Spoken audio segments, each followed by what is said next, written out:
आप देखेंगे कि ये एटीएम है, ये 14 ईएमए है और प्राइस अभी अपने सपोर्ट लेवल पे है।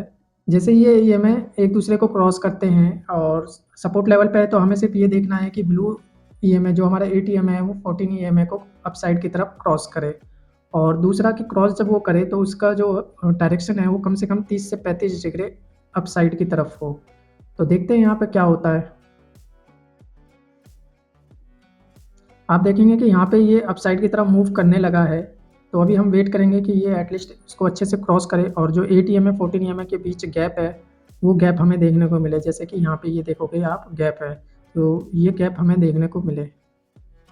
आप देखेंगे कि इस ग्रीन कैंडल में इन दोनों के बीच गैप्स देखने को मिल रहा है और जो इनका अपसाइड का मूव है वो भी 30 से 35 डिग्री अपसाइड की तरफ है।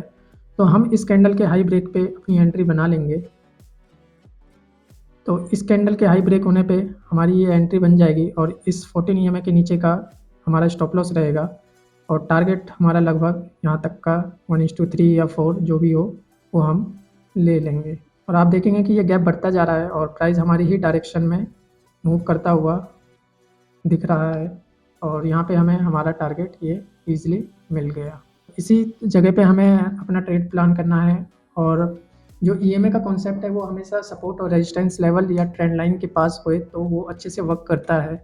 अभी आप देखेंगे कि ये सपोर्ट पे आया था प्राइस इसका और यहाँ पे ईएमए बिल्कुल कंसोलिडेट करने लगा। तो हमें इस बीच जब तक ये ऐसे रहे तो हमें यहाँ पे एंट्री नहीं बनानी है, क्योंकि हमें नहीं पता कि ये प्राइस और कितनी देर साइडवेज रह सकता है। जब 8 ईएमए ने ब्लू वाली लाइन ने 14 ईएमए जो येलो लाइन है उसको अप साइड की तरफ क्रॉस ओवर किया और क्रॉस ओवर करते टाइम आप देखेंगे कि इनके बीच में गैप आया।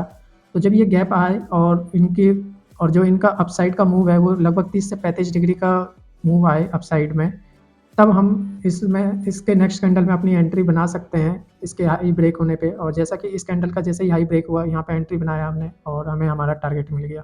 तो इस तरीके से ये ईएमए वर्क करता है। तो उम्मीद है कि आपको ये वीडियो समझ आ गई होगी। इस ईएमए का कॉन्सेप्ट जो भी है वो आपको क्लियर हो गया होगा कि हमें ईएमए की क्रॉसओवर पे ही हमेशा ट्रेड प्लान करना है, चाहे वो 8 ईएमए का हो या 14 ईएमए का। चलिए ये तो हो गया अप साइड का। अब एक बार डाउन साइड का भी क्लियर कर लेते हैं। जैसा कि आप लोग देख रहे हैं प्राइस अभी अपने रेजिस्टेंस लेवल पे है और ये ईएमए यहाँ पे कंसोलिडेट करने लगा है। तो ये रेजिस्टेंस लेवल पे है तो यहाँ से फॉल आ सकता है। तो हम ईएमए के क्रॉसओवर होने का वेट करेंगे कि ये ब्लू लाइन अपनी येलो लाइन के नीचे की और क्रॉसओवर करे और इसका जो नीचे का डायरेक्शन है वो कम से कम 30 से 35 डिग्री एंगल का डायरेक्शन नीचे की साइड होना चाहिए। तो देखते हैं कि क्या होता है। आप देखेंगे कि इसने इस कैंडल पे अपने ईएमए को क्रॉस कर लिया है और इसके नीचे का जो डायरेक्शन है वो 30-35 डिग्री एंगल से नीचे का डायरेक्शन है। और तो जैसे इस कैंडल का लो ब्रेक होता है हम इस कैंडल पे अपनी एंट्री बना लेंगे और जो टारगेट रहेगा वो नीचे तक का रहेगा। और आप देखेंगे कि दोनों के बीच गैप भी आ गया, 30 डिग्री से नीचे इसका एंगल भी है और दोनों ने एक दूसरे को क्रॉस भी किया है। तो और ये अपने रेजिस्टेंस लेवल से फॉल कर रहा है। तो यहाँ पे साइडवेज रहने के बाद जब इस तरीके का हमें देखने को मिले तो इससे पता लगता है कि अब मार्केट में मूवमेंट आ चुकी है। तो अब हमारी एंट्री यहाँ पे हो चुकी है इस कैंडल पे और अब देखते हैं आगे की मूवमेंट क्या रहती है।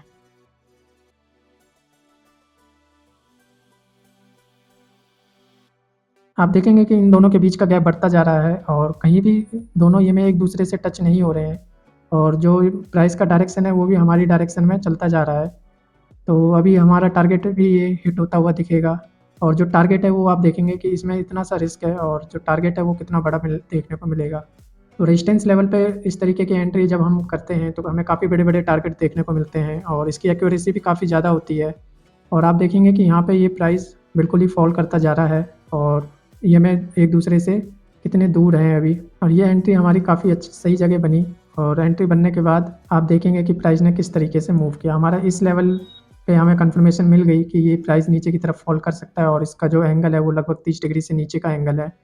तो यहाँ से हमने यहाँ इस कैंडल पे अपनी एंट्री बनाई और इसके बाद ईएमए का ये कॉन्सेप्ट काफ़ी अच्छे से वर्क किया। हमने देख लिया कि ये अपने रेजिस्टेंस लेवल पे और अपने सपोर्ट लेवल पे कितने अच्छे से वर्क करता है। तो हमें इसी ईएमए का कंफर्मेशन के साथ ही ट्रेड लेना चाहिए। क्यों? क्योंकि हमें नहीं पता रहता कि ये कब कितनी देर तक साइडवेज रहेगा। तो ईएमए का जब एक बार कंफर्मेशन आ जाता है तो फिर हम अपने ट्रेड एंट्री ले सकते हैं। तो उम्मीद है आपको ये ईएमए का कॉन्सेप्ट अच्छा लगा होगा और इस ईएमए के कॉन्सेप्ट के साथ-साथ मैं आपको एक ईएमए का एक और नेक्स्ट लेवल का कॉन्सेप्ट बताऊँगा ईएमए का, और वो कॉन्सेप्ट मैं आपको लाइव मार्केट में ट्रेड के साथ दिखाता हूँ, जिससे आपको एंट्री लेने का एक और प्रोस्पेक्टेड आपका क्लियर हो जाए। तो चलिए उस ईएमए के नेक्स्ट कॉन्सेप्ट को जान लेते हैं। जैसा कि अभी आप देख रहे हैं कि ये इसका रेजिस्टेंस लेवल था और ये रेजिस्टेंस लेवल पे वापस प्राइस आया है। तो यहाँ पे इसको रेजिस्टेंस लेवल पे सपोर्ट मिल सकता है, प्लस 8 ईएमए और 14 ईएमए का भी यहाँ पे इसको सपोर्ट मिल सकता है। और यहाँ पे हमने कॉल का प्रीमियम लगा रखा है और कॉल के प्रीमियम पे भी आप देखेंगे कि अपने ईएमए पे है। तो इसी ईएमए के पुल बैक पे, इसको हम पुल बैक एंट्री कहते हैं, कि यहाँ से मूवमेंट आई और मूवमेंट आने के बाद ये अपने ईएमए पे सपोर्ट ले सकता है और सपोर्ट लेकर के यहाँ से कंटिन्यू कर सकता है। यही चीज़ मैं लाइव मार्केट में भी एक्सप्लेन कर रहा था, ये सुनिए। यहाँ पे एंट्री लेने के दो रीज़न है। एक तो ये जो इसका रेजिस्टेंस लेवल था वो अब सपोर्ट का काम करेगा और ये अपने ईएमएफ से भी सपोर्ट लेगा और अपने इस लेवल से भी। तो अगर ये यहाँ से सपोर्ट लेता है तो फिर ये एक अच्छा मूव देगा। अगर इसको यहाँ सपोर्ट नहीं मिलता तो ये फिर अपने एटलीस्ट इस लेवल तक का मूव फॉल करेगा। ये ट्रेडिंग सेटअप पे ही चल रहे हैं कि ईएमए पे आया है और ईएमए पे ये रिजेक्शन ले सकता है, तो इसलिए मैंने यहाँ पे ये ट्रेड प्लान किया है और आप देखेंगे ये रिजेक्शन ले भी रहा है, ये देखिए। तो ये कितने पे बाई हुआ एक बार मैं यहाँ पे लिमिट लगा देता हूँ, 153 पे, 153 यहाँ पे ये बाई हुआ है। और इस लेवल के नीचे का अगर हम स्टॉप लॉस लगाते हैं तो आप देखोगे कि 2 रुपये का रिस्क है, 2 से 3 रुपये का। और अपने ईएमआई पे ये रिजेक्शन लेकर के कंटिन्यू कर रहा है और इस बार जो हमारा टारगेट रहेगा वो लगभग यहाँ का रहेगा, ठीक है। और जब इसने यहाँ पे इतना अच्छा क्लिक कैंडल क्लोज कर दिया है तो मैं बफर के साथ यहाँ का स्टॉप लॉस लगा देता हूँ। और ये हमारा लास्ट ट्रेड होगा।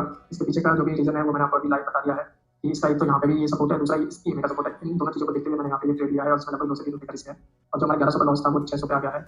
और ये सारी चीज़ें मैंने आपको यहाँ, तो आप देखेंगे कि यहाँ पे जो ईएमआई का जो पुल बैक का कॉन्सेप्ट है वो मैंने लाइव मार्केट में भी एक्सप्लेन किया है और जो हमारा लॉस था वो सारा रिकवर होकर के यहाँ पे ये मूवमेंट हमें हमारा टारगेट यहाँ तक का जो था वो दे देगा। तो ये ईएमआई पुल बैक की स्ट्रेटेजी है और कॉन्सेप्ट है। तो उम्मीद है आपको ये ईएमआई के कॉन्सेप्ट जो भी हैं वो क्लियर हो गए होंगे। और इस ईएमआई को कैसे अपने ट्रेडिंग चार्ट पे लगाते हैं वो मैं आपको दिखा देता हूँ। तो आपको इंडिकेटर वाले सेक्शन में जाना है और यहाँ पे सर्च करना है ईएमआई। तो आपको ये लिखा हुआ आ जाएगा, इस पर आप 2 बार क्लिक करेंगे तो आपका ये ईएमआई लग जाएगा। बाय डिफ़ॉल्ट यहाँ पे 9 ईएमआई होता है, तो आप उसकी सेटिंग में जा करके यहाँ पे इनपुट्स में लेंथ उसकी जो 9 होगी उसको 8 कर लेना और जो कलर है वो ब्लू ही रहने देना। और जो दूसरा वाला है इसकी लेंथ को आप 14 कर लेना और जो इसका कलर है उसको अपने मुताबिक चेंज कर लेना। मैं यहाँ पे येलो कर लेता हूँ। तो इस तरीके से आपका 8 ईएमआई और 14 ईएमआई चार्ट पे लग जाएगा। और जो मैंने एग्जांपल दिया था वो यहीं का एग्जांपल था और जो हमारी एंट्री बनती है वो यहाँ बनती है और जो स्टॉप लॉस है वो यहाँ पे और जो टारगेट है वो लगभग यहाँ का। तो आप देखेंगे कि अगर हम यहाँ का भी टारगेट लेते हैं तो लगभग ये 1:6 का टारगेट हमें यहाँ पे मिल गया। तो उम्मीद है आपको ये वीडियो अच्छी लगी होगी। अगर वीडियो अच्छी लगी तो वीडियो को लाइक कीजिए, चैनल को सब्सक्राइब कीजिए। आप देखेंगे लाइव मार्केट में कि हम किस तरीके से ट्रेड करते हैं। तो लाइव मार्केट के ट्रेड भी देखने के लिए आप इस चैनल को सब्सक्राइब कर सकते हैं, हमारे साथ जुड़ सकते हैं। और अभी हमने एक चैलेंज सीरीज स्टार्ट की हुई है 40K कैपिटल से, तो इस छोटे से कैपिटल को ग्रो करके हम बड़ा बनाएंगे। तो आप हमारी इस चैलेंज सीरीज के साथ भी जुड़ सकते हैं चैनल के माध्यम से। तो आप चैनल को सब्सक्राइब कर लीजिए और कोई भी डाउट हो, कोई भी क्वेश्चन हो, आपकी कोई भी क्वेरी हो तो आप हमें कमेंट कर सकते हैं। मैं हर एक कमेंट का रिप्लाई करता हूँ। तो इस स्ट्रैटेजी को अपने ट्रेडिंग में इम्प्लीमेंट कीजिए और उसका क्या रिजल्ट आता है वो भी बताइए। और ये नहीं कि आप 1 से 2 दिन इस स्ट्रैटेजी पे जाते हो और आपका मान लेते हैं शुरू में के 2 दिन में लॉस हो गया तो आपने इस स्ट्रैटेजी को चेंज कर दिया। नहीं, कम से कम आप इसको 1 वीक जो ट्रेडिंग डे होता है सोमवार से शुक्रवार का, उन 5 दिन आप इस स्ट्रैटेजी पे काम कीजिए और रूल के साथ इसको फॉलो कीजिए। ओवर ट्रेडिंग मत करना और आपके सामने जो रिजल्ट आएगा फ्राइडे को, आपने मंडे से जो भी ट्रेड लिए हैं फ्राइडे तक, आप फ्राइडे को ग्रीन में ही अपना पीएनएल क्लोज करोगे। बस एक चीज़ से आपको बचना है कि आपको रूल फॉलो करने हैं और ओवर ट्रेडिंग नहीं करना है। तो मिलते हैं नेक्स्ट वीडियो में, तब तक के लिए बाय बाय।